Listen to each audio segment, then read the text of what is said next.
Hello everybody. We will be discussing on the principles of cash flow estimation. There are three components in a cash flow stream.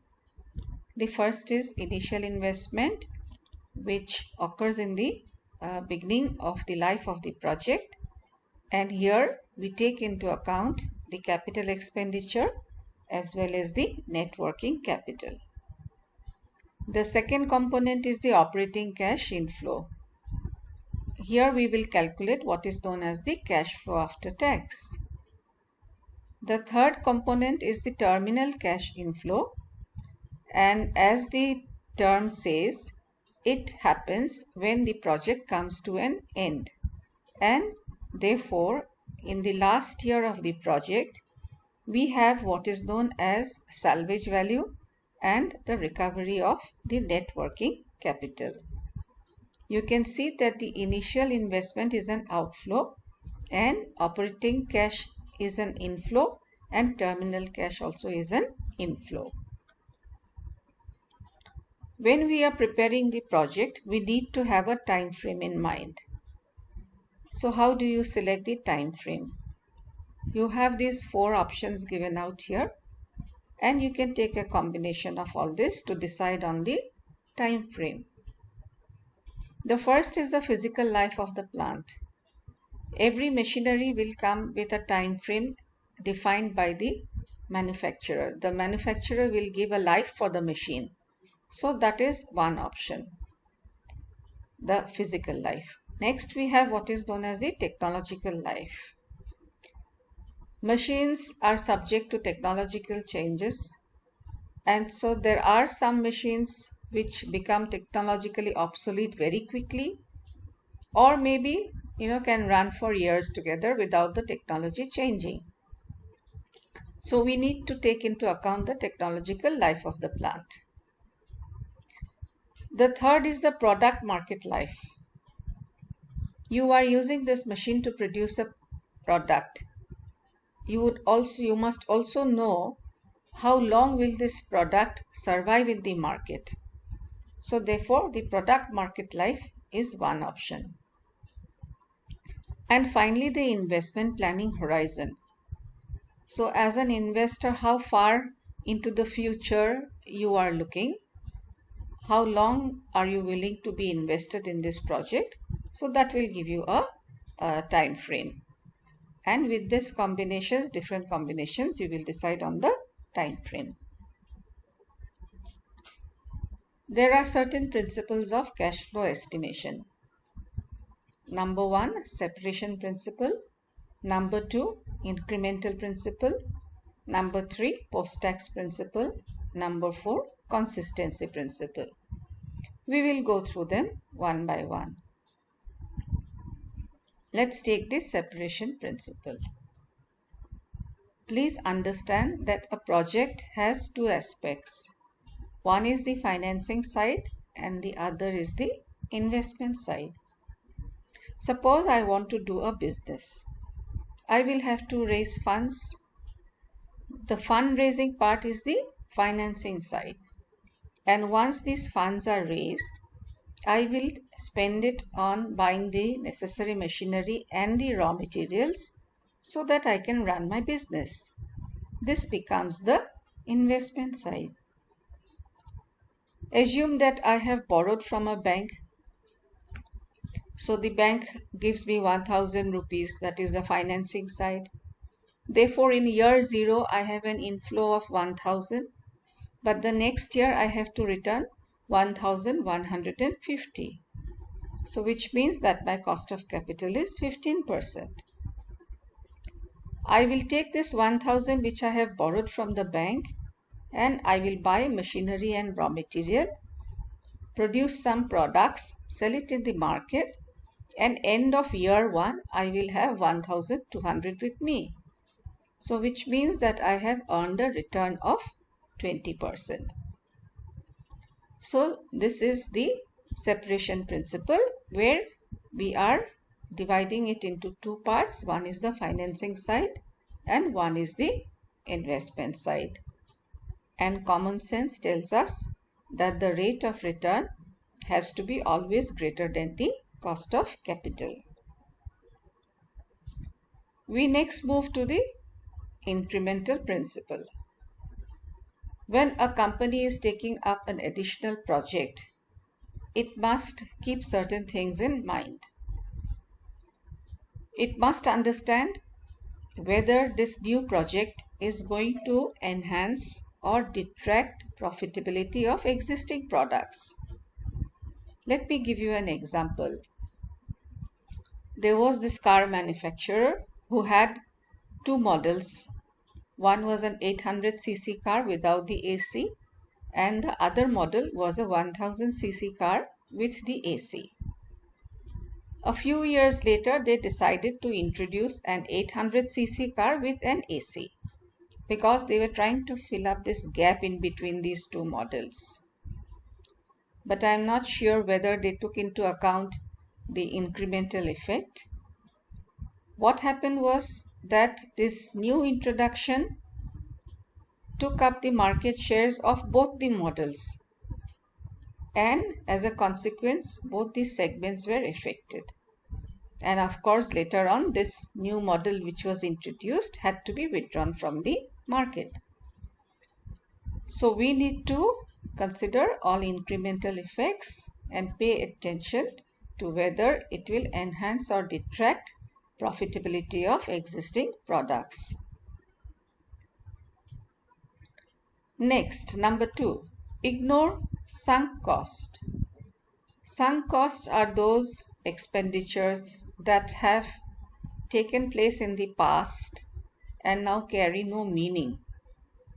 For example, if the company had purchased a plot of land about 10 years ago and would like to now start a project on that piece of land, we will ignore the cost of the land because it is already something which has been done, taken care of many years ago.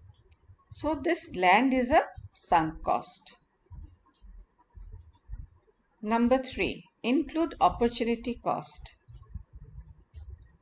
If you are using existing resources of the company, always ask, what's the alternative use of the existing resource that is planned to be used in the new project? For example, you have additional space. The company has additional space in the form of a godown or a warehouse, and the new project is planning to use the space. Ask yourself, what is the alternative? If you do not use it in the project, what else can you do?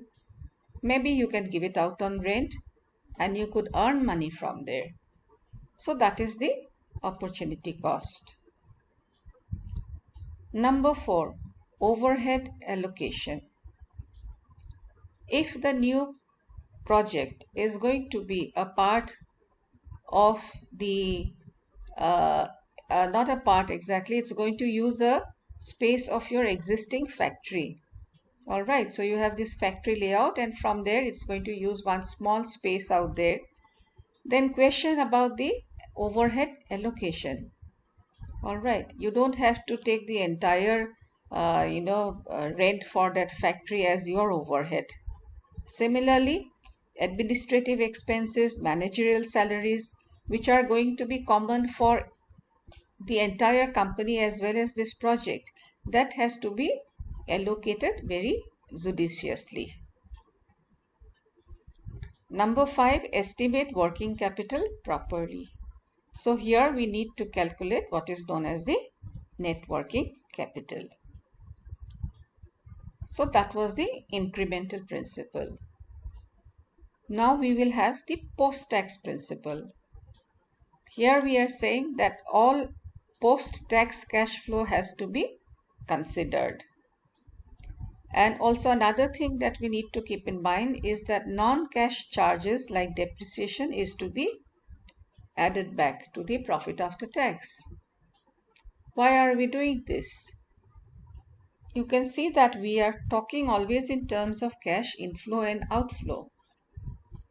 Although depreciation is treated as an expenditure, it is not actually a cash outflow.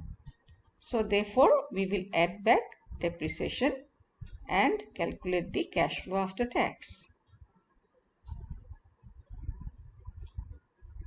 We have what is known as the consistency principle. This says that the discounting rate should be consistent with respect to the investor group. Can you look at the right hand side? I am giving you a very simple income statement. So we have revenue. From there we will remove the cost of production, remove the depreciation, remove selling and other expenses, and we are left with profit before interest and taxes. Now this profit before interest and taxes is meant for all those who had invested in the company. For simplicity, let me say that we have two kinds of investors. One who has given us loans, all right, that is the debt holder, and the other is the equity holder. Now from this PBIT, if I remove the interest, it means that I have paid off the debt holder. So I am left with profit before tax, remove the tax, and I have the profit after tax. So this profit after tax is meant for equity holders. And to calculate cash flow after tax, I will take profit after tax plus depreciation. So here you can see that the cash flow after tax is what is available for equity holders. And therefore, my discounting rate should be the cost of equity. That is why we are saying that discounting rate should be consistent with respect to the investor group. Look at the next scenario. Revenue less cost of production, less depreciation, less selling and other expenses. See, we are not deducting interest anywhere, okay? And this we are taking as profit before tax. This amount is actually meant for all investors, both debt and equity. Let us pay off the tax and we are left with profit after tax. So this profit after tax is again meant for all investors. And while calculating cash flow after tax, we will say profit after tax plus depreciation. As you can see that interest was not deducted while calculating the cash flow. Hence, the profit after tax includes dues to equity and debt holders as well. And so does the cash flow after tax. Therefore, what kind of discount rate we will use out here? We will use the WACC, that is the weighted average cost of capital, and we will use it for discounting. That is why we said that discounting rate has to be with reference to the investor group. And here the investor group comprises of the debt holders as well as the equity holders. We have already said that there are cash flows at different time points. So year 0, when the project starts, there is an initial investment where we take into account the cost of the machine as well as the working capital. Remember, this is net working capital. Then for calculating the operating cash flow, we need revenues, costs, depreciation and tax figures. And for calculating the terminal cash flow, which occurs in the last year, we need the salvage value of the machine and the amount that is going to recovered in the form of the extra recovery of the working capital. Here we assume that when the project comes to an end, the machine can be sold off and we will get some money. So that is referred to as salvage value of the machine. The working capital which you started off with the year 0, you use it to produce some goods and services and you sell it in the market. So the money comes back to you, which means that the working capital also comes back to you. This working capital is again reinvested for the next year. Again, products are sold in the market and again the money comes back to you. So in this way, the working capital can be recycled over and over till the last year when you finally do not have to recycle it anymore. That is why we are calling it recovery of working capital. So how do we calculate these cash flows?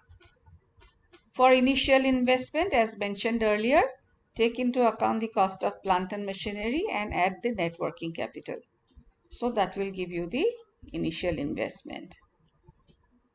For operational cash flow, from revenue, you will deduct costs other than depreciation and interest.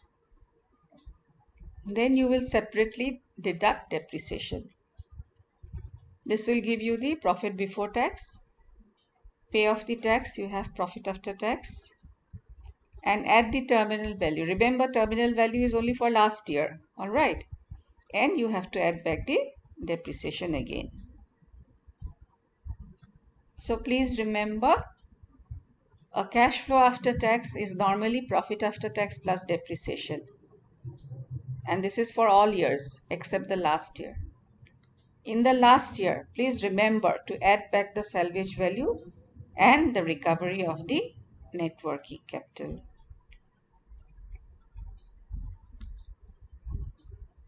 But there are certain things that can go wrong while you are doing the cash flow estimation. So there are two major reasons. One is overstatement of profitability and the other is understatement of profitability. You can overstate your profitability for various reasons. One is intentional because you want to show a very high NPV. Second could be that you do not have adequate experience, so therefore your profits are on the higher side. You've put in wrong figures or you've overstated them. Third is myopic euphoria. You are so involved in the project that everything looks so good and rosy that you magnify all your figures. And then capital rationing. You understand that funds are limited, and so therefore it is possible that if you do not show a project with high profitability, you may not get the funding, so therefore you overstate your profitability. Understatement of profitability happens because you did not estimate the salvage value properly. You underestimated it. Intangible benefits associated with the project were ignored. And also future payoffs. I mean, this project is for a definite time period, but it can go beyond that time period. You may get other extra things which will come in, and those are not taken into consideration. So therefore your profitability appears to be on the lower side. So that was about how to prepare the cash flow statement. With this, I come to an end of this explanation. Thank you very much for tuning in.